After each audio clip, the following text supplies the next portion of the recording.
دوستوں، کچھ لوگ کہتے ہیں کہ نصیب میں ہوگا تو ملے گا۔ کچھ لوگوں کا ماننا ہے کہ نصیب خود بنانا پڑتا ہے۔ نصیب کو نہ ماننے والوں کی تعداد بہت بڑی ہے، لیکن شاید اس سے بھی زیادہ تعداد نصیب کو ماننے والوں کی ہے۔ خاص کر ہمارے دیش بھارت میں تو کافی زیادہ ہے۔ آج نصیب کے بارے میں اتنی باتیں اس لیے کیونکہ نصیب کے بارے میں بہت کچھ سننے کو ملتا ہے۔ کئی سالوں پہلے 3 دوست ہوا کرتے تھے۔ ایک عثمان، دوسرا غنی، تیسرا شام۔ یہ 3 دوست تھے۔ عثمان اور غنی اچھے خاصے امیر فیملی سے تھے۔ شام بہت غریب اور سادھارن تھا۔ پیسوں کے معاملے میں اتنی پریشانیاں ہونے کے باوجود بھی تینوں کی دوستی ایسی تھی کہ وہ ایک دوسرے کے لیے کچھ بھی کرنے کے لیے تیار ہو جاتے تھے۔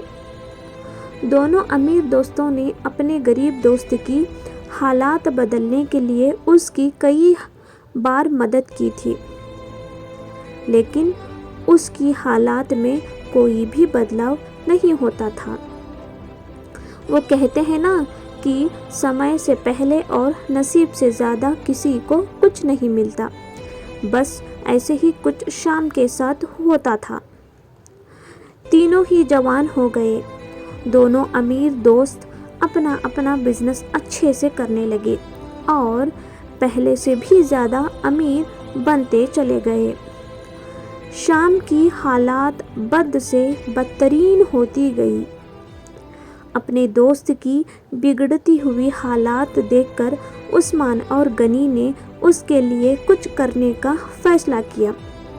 دونوں نے 100 سونے کے سکے ایک تھیلی میں رکھے اور شام کو دیتے ہوئے کہا، تم ان سے کوئی بزنس شروع کر لو اور پیسے کماؤ اور اپنی غریبی دور کرو۔ شام نے 200 سکے میں سے 5 سکے گھر خرچ کے لیے نکالے اور باقی کے 195 سکے اپنی پگڑی میں باندھ کر شہر کی طرف جانے لگا تاکہ وہاں جا کر بزنس کے لیے کچھ ضروری چیزیں لا سکے۔ وہ گاؤں سے کچھ دور ہی پہنچا تھا کہ آسمان سے ایک چیل اڑتی ہوئی آئی اور اس کی پگڑی اٹھا کر لے گئی۔ شام نے اس کا کافی پیچھا کیا، لیکن چیل اتنی اونچی اور تیز اڑی کہ اس کو آخر کار ہار مان کر اپنے گھر لوٹنا پڑا۔ کچھ دن بیتنے کے بعد عثمان اور غنی شام کی حالات کا جائزہ لینے کے لیے اس کے گھر گئے تو انہیں شام کی حالات میں رتی بھر کا فرق نظر نہیں آیا۔ پوچھنے پر شام نے ساری حقیقت دونوں کو بتا دی۔ غنی کو اس کی باتوں پر بھروسہ نہیں ہوا، لیکن عثمان نے اس کا بھروسہ کر لیا۔ عثمان نے پھر سے اسے 200 سونے کے سکے دیے اور بولا، پھر سے کوشش کرو۔ عثمان اور غنی کے جانے کے بعد شام نے سوچا کہ ابھی کافی رات ہو گئی ہے، اس لیے سکوں کو کہیں چھپا دیتا ہوں تاکہ کوئی چور انہیں چرا نہ سکے۔ کل شہر جا کر کوئی دھندا شروع کروں گا۔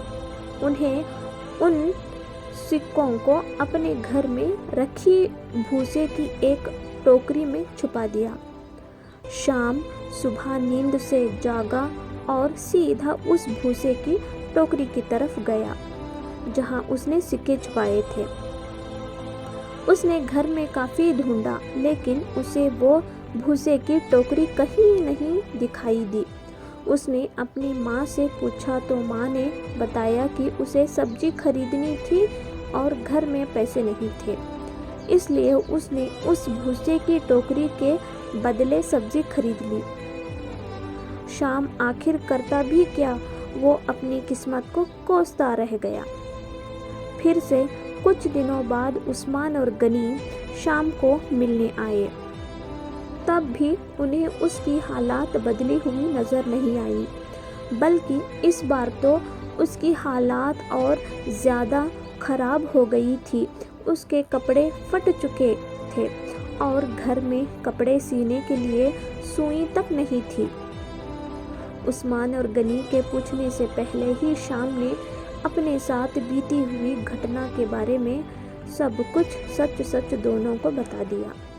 وہ بولا کہ تم لوگ میری مدد کرنا چھوڑ دو، اب تو مجھے بھی لگتا ہے کہ میری قسمت میں امیر بننا لکھا ہی نہیں ہے، میری وجہ سے تمہارا بھی کافی نقصان ہوتا رہتا ہے۔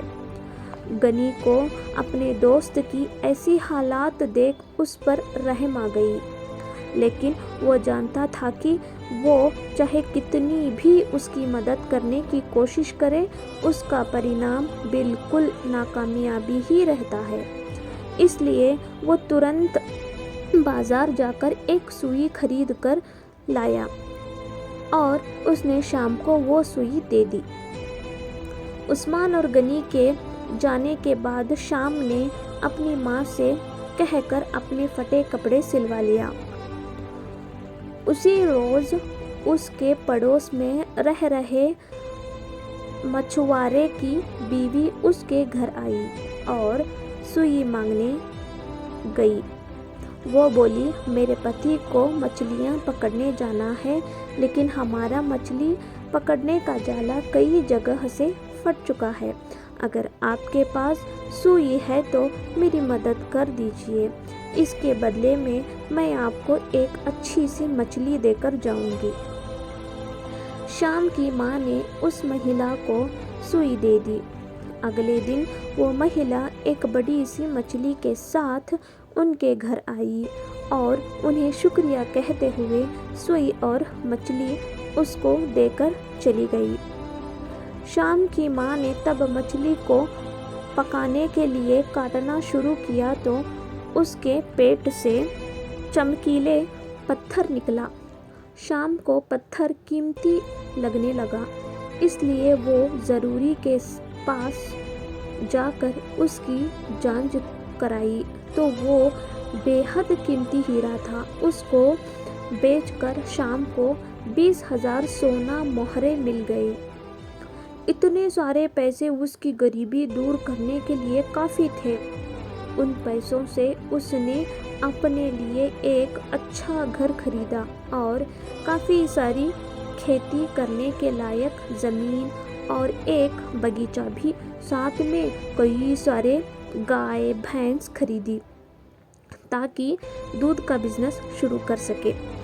ہمیشہ کی طرح کچھ دنوں بعد جب اس کے دونوں دوست عثمان اور غنی اسے ملنے آئے تو اس کی بدلی ہوئی حالات دیکھ کر دونوں دنگ رہ گئے۔ اس بار عثمان کو شام کی باتوں پر بھروسہ نہیں ہو رہا تھا۔ اسے لگ رہا تھا کہ ضرور اسی کے دیے سکوں سے شام نے ترقی کی ہے، لیکن وہ بتانا نہیں چاہتا تھا۔ لیکن غنی کو اس پر بھروسہ ہو گیا تھا کہ ضرور اسی سوئی کی وجہ سے اس کی قسمت بدلی ہے۔ شام اپنے دونوں دوستوں کو اپنے کھیتوں میں گھمانے لے گیا اور بعد میں اپنے باغیچے میں۔ وہاں پر کچھ بچے پہلے سے ایک پیڑ پر چڑھ کر پھل توڑنے کی کوشش کر رہے تھے۔ بچوں نے غلطی سے وہاں پر ایک چوڑی کا گھونسلہ گرا دیا جس میں ایک پگڑی کے اندر 199 سونے کے سکے والی وہی پوٹلی تھی جسے کبھی شام کے سر سے لے اڑی تھی۔ اسے لے کر جب تینوں دوست گھر کو لوٹے تب شام کی ماں گائے بھینس کو بھوسا کھلا رہی تھی اور اسی دوران بھوسے کی ایک ٹوکری سے وہ 200 سونے کے سکے بھی نکلے جو شام نے کبھی اپنے پرانے گھر میں بھوسے کی ٹوکری میں چھپایا تھا۔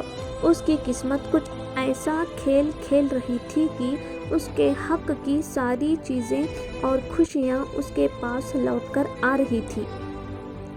نصیب چمکانے کی وجہ سے شام تو خوش تھا ہی، لیکن اس سے بھی زیادہ خوش تھے اس کے دونوں اچھے اور سچے دوست۔ ساتھیوں، نصیب کا کھیل کہانی آپ کو کیسے لگی پلیز کمنٹ باکس میں ضرور بتائیے۔ ایسے اور مزیدار کہانیاں سننے کے لیے میرے چینل کو سبسکرائب کریے، بیل آئیکن کو پریس کریے تاکہ ویڈیو کا نوٹیفیکیشن آپ تک پہلے پہنچے۔